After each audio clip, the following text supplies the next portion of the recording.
This episode of Color Grading Your Footage is brought to you by Skillshare. The first 500 people to click the link down in the description below will get 2 months of Skillshare Premium free.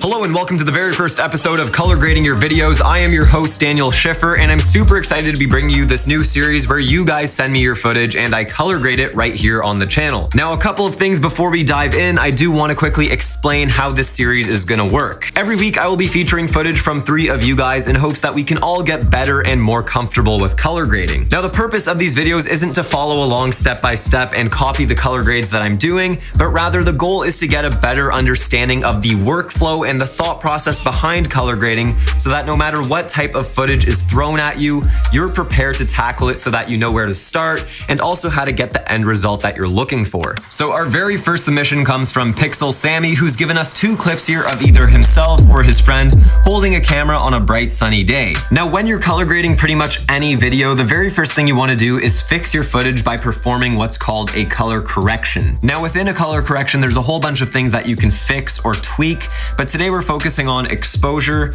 white balance, and color casts. Now, right away, just by looking at this first clip, I can tell that it is slightly overexposed. I can confirm this by hitting Command 7 on my keyboard to open up my scopes, and looking at the Luma waveform, you can see that we are in fact losing detail in the highlights because all of this information is clipping above 100. Now, to bring that back, I'm going to add Color Finale Pro to my first clip, open the controls, and add a new color wheels layer. Now here we have 3 different color wheels. We have our lift, our gamma, and our gain, which control our shadows, midtones, and highlights respectively. Now, because we can tell right away that we're losing a lot of information in the highlights, that's where we're gonna start. So I'm gonna go into the gain control and just start pulling down until our highlights are below 100. Next, I'm going to move on to the gamma and start pulling down our midtones, and I'm really just using my eye here. And lastly, our lift will pull down our shadows. So now that we've successfully fixed our exposure and brought back a lot of that lost detail,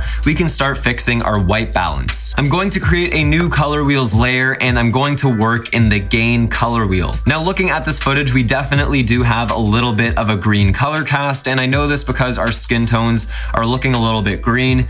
So I'm just gonna pull away from green in this gain channel. And if we turn this off and then back on, you can see the big difference this has made. It definitely looks more balanced. So we're officially ready to start color grading or creating our look. So I'm gonna close this color finale window and close our scopes. And I'm actually gonna add a new color finale effect to the same clip. And in here, I am going to start making our grade. So whenever you're starting a new color grade, you wanna look at your footage and ask yourself, what can this footage benefit from? How can I enhance it? How can I make it better? In this case, I think that we can definitely create more of a separation from our subject to the background.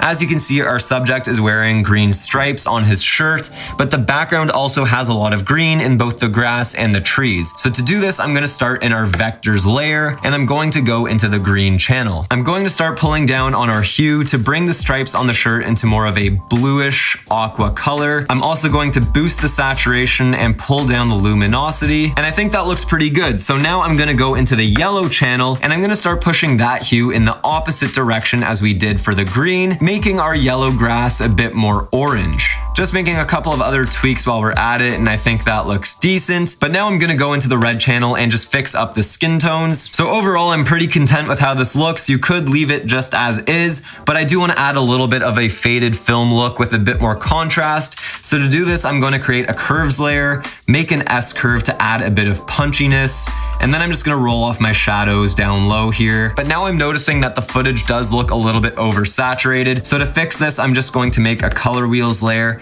and bring down our saturation to about 0.85. If we want to bring over these effects to our other clip, all we have to do is click on the first clip, hit Command C on our keyboard, click on our second clip, go up to Edit, Paste Effects, and boom, there it is. So here is the before and after of our first 2 clips.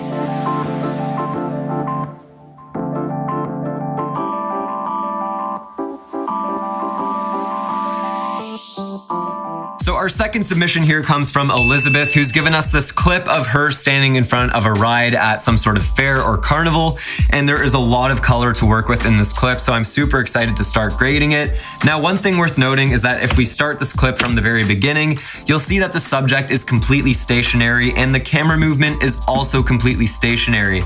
Now, we can use this to our advantage, and you'll see why in just a minute. So I'm going to open up my scopes, and you'll see that we are losing a little bit of information in the highlights once again above that 100 line.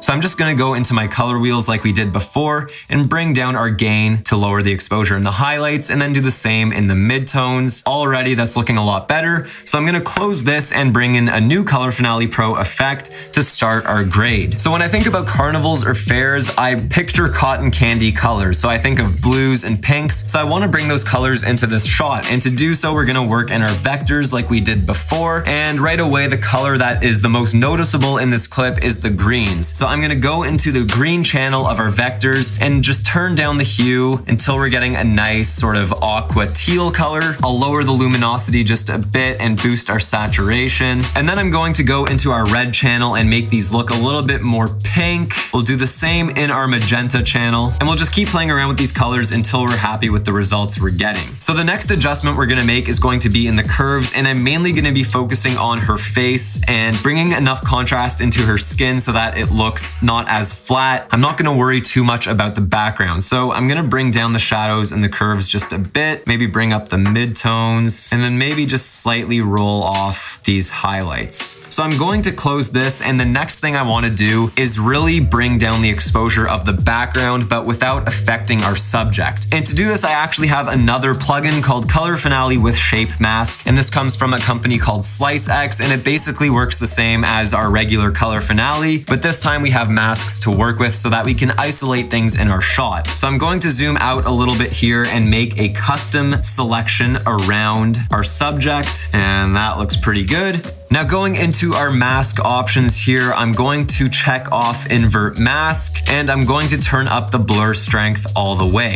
Now I'll open the controls, make a color wheels layer, and just start pulling down in the highlights and in the midtones until we're getting a nice punchy, vibrant background that isn't too blown out. And that should just about do it. So here is a before and after of our second submission.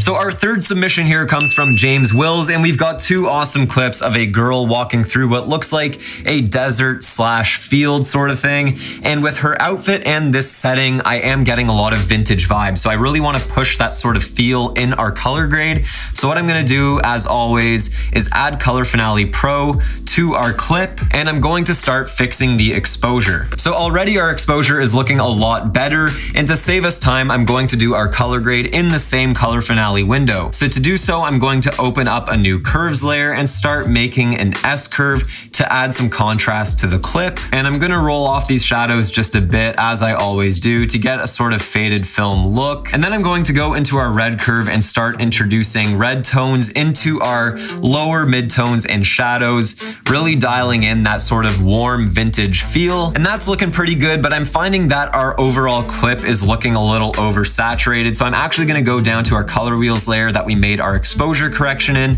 and I'm going to bring down our saturation to about 0.94. So now what I want to do is create a bit more contrast between the sky and the terrain. So to do so, I'm going to make an HSL curves layer, and I'm going to start playing around with the blues. I'm going to start in the hue versus hue and isolate an area within the blues and make our blue sky a little bit more of a greenish blue or teal. Let's go into the hue versus saturation and bump up the saturation in our blues, making our sky pop just a little bit more. And lastly, in the hue versus luma, I'm going to go to the same area and just bring down the luminosity in our sky to darken it up just a bit. So I'm really happy with this color grade, and I like the way the colors look, but you might have noticed that the sky is starting to fall apart. Now, fortunately for Final Cut and Adobe Premiere, there is a plugin called Neat Video, which is kind of like some voodoo magic that reduces noise and artifacting. So I'm going to add that to our clip here, and I'm going to start creating a noise profile. I'm going to make a nice big selection in the sky, and as you can see, it shows us our noise level and I'll hit auto profile. And then I'm gonna go into our noise filter settings and I'm going to zoom into our sky and really start dialing in our settings so we can make this look as best as we can.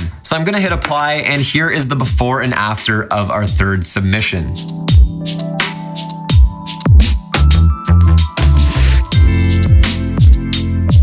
So a lot of people ask me where I learned all this stuff, if I went to film school, if I had a mentor, and the truth is, everything I know about making videos and editing and color grading is all self-taught through years of consuming online content. Even leading up to this video, I wanted to brush up on my own knowledge of color grading, and thankfully Skillshare had me covered. Now, if you're not already familiar with Skillshare, it's essentially an online learning community for creators with thousands of business, lifestyle, and technology classes. With their premium membership, you get unlimited access to high-quality classes from experts who cover topics such as shooting vlogs, wedding films, documentaries, low-budget filmmaking, and even color grading, all for less than $10 a month. Now, if you want to learn more about color grading but you don't edit in Final Cut Pro 10 like myself, you can check out this course from Jordy Vanderput, where he teaches you all about color grading in Premiere Pro Lumetri. So if you are interested in learning more about Skillshare, the first 500 people to click the link in the description below will get 2 months of Skillshare Premium free. So that is it for this video. Thank you guys so much for watching. Follow me on Instagram at Daniel.Schiffer. And as always, I will see you guys in the next video. Peace!